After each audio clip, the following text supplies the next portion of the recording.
Και αφού παίζουμε πίσω πόδια κυρίως σήμερα, εστιάζουμε στο πίσω μέρος. Η αγαπημένη μου πρέσα εδώ, με κλειστά πόδια. Κλειστά πόδια κάτω-κάτω για να πάει στο πίσω μέρος πιο πολύ. Μπορείτε τρακέφαλο. 100 κιλά πάλι. Ριπ. Ρίψω.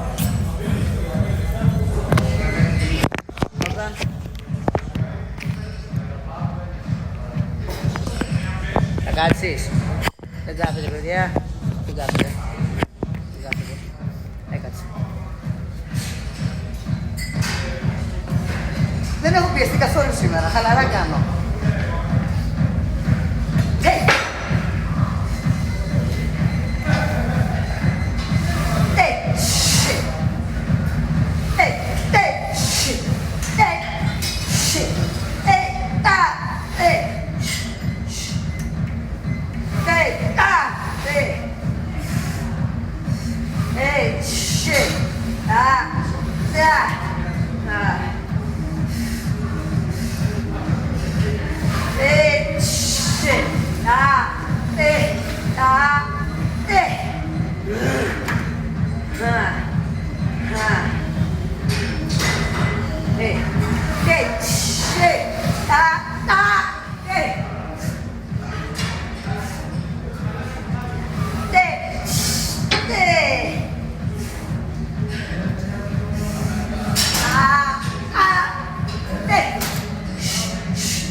Χαλαρά γυναικεία.